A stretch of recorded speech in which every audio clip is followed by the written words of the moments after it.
기사 많이들 보셨을 것 같은데요. 대졸 백수 400만 역대 최대다. 청년 고학력자들이 구직 활동 자체를 중단하는 사례가 급증하고 있다. 이 일을 하지 않으면서도 구직 활동도 하지 않는 대졸자가 올해 상반기 400만 명을 넘어섰다. 물론 여기는 약간 통계적인 함정이 있습니다. 지금 대졸 백수 400만을 대졸 청년 백수 400만 이렇게 바로 대입시키면 안 되고요. 여기에는 이제 우리 근로 인력 중에 대졸자가 이제 그만큼 많아졌다는 그런 뜻이기도 하거든요. 예, 여기 조금 더 구체적인 통계로 보면 30세 이하 실질적인 청년들의 비경제활동 인구가 약 60만, 지난해 같은 기간보다 7천 명이 늘었다.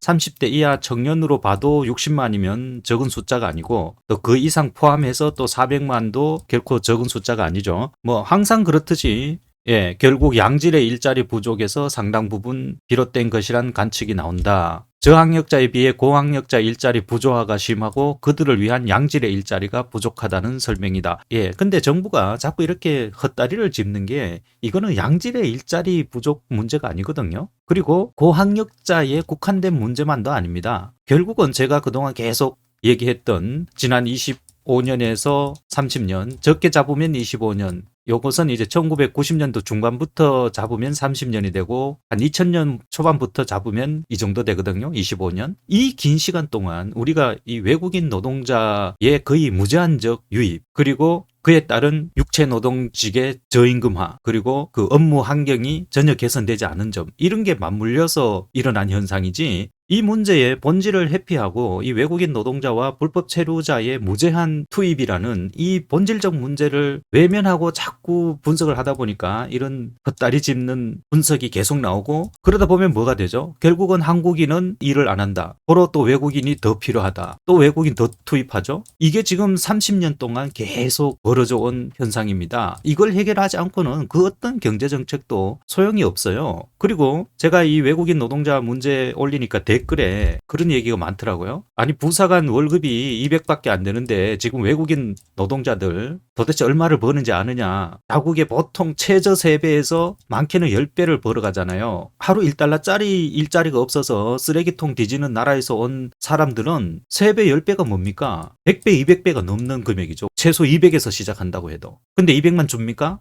먹여주고 재워주는 비용 빼고 야근하고 특근하고 잔업하고 무슨 휴일 근무하고, 예, 그렇게 일하면 최소 300에서 많게는 400, 예, 500, 댓글에 600까지도 써놓은 걸 봤어요. 제가 누누이 말했지만 모든 육체직 노동직은 이제 최저임금에 맞춰져 있다 했잖아요. 정말 결근 안 하고 열심히 하면 200 언저리잖아요. 그러니까 현재 우리나라 초급 장교하고 하사관들이 받는 월급이 요 언저리거든요. 하사가 지금 180, 200이 안 됩니다. 초급 장교 소위도 지금 이 정도 언저리예요. 200이 안 돼요. 예, 대위 중대장급까지 가면은 겨우 258만 원, 한 260만 원 정도 되고, 또 부사관 중에 상사까지 가면은 230만 원. 그러니까 외국인 노동자들이 더 많이 벌어가는 거예요. 이런 나라에서 청년들이 근로 의욕이 나겠어요? 그리고 실질적으로 이 200, 최저임금 받는 이 200, 이걸로 생활이 안 됩니다. 이제 우리나라에서는. 제 아는 지인이 10년 전인데 평생 공장에 다닌 지인인데 이직을 해서 가니까 140을 줘요. 10년 전이라고 해도 140이 이게 돈입니까? 한 달 만근했다고 상여금이 5만 원이 나오더랍니다. 이걸 받고 펑펑 울었대요. 그 공장에 있는 외국인하고 똑같이 이렇게 돈을 주는데 이것도 그나마 이분이 운전을 하니까 고용이 된 거예요. 왜냐하면 배달을 그 한국말 못하는 외국인을 시키면 안 되니까. 대한민국에서 40대 중후반에서 50대 초면 가장 많이 일을 하고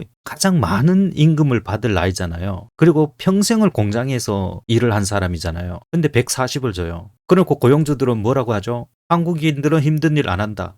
얼마나 힘든 일을 했는지 압니까? 이 지인이 공장에서 이 140 받고 눈물 나지 않겠습니까? 군에 갔다 오고 평생 나라 지킨 자기 나라에서 외국인하고 똑같이 받으면서 그것도 평생을 공장에서 굴러 먹었는데 140을 받았다. 이런 환경에서 한국인들이 일 안 한다고 탓을 할 수 있나요? 온갖 프레임을 다 씌워놓고 한국인들은 아무리 돈을 줘도 안 한다. 힘든 일 안 한다. 온갖 그냥 나쁜 프레임을 다 씌워놨잖아요. 한국인들한테. 불과 얼마 되지도 않았어요. 군에 제대한 어린 친구가 공장에 가니까 130을 줘요. 핸드폰비 내고 인터넷비 내면 나가서 커피도 한 잔 못 마셔요. 어떻게 데이트를 하고 미래를 설계합니까? 되는 소리를 해야죠.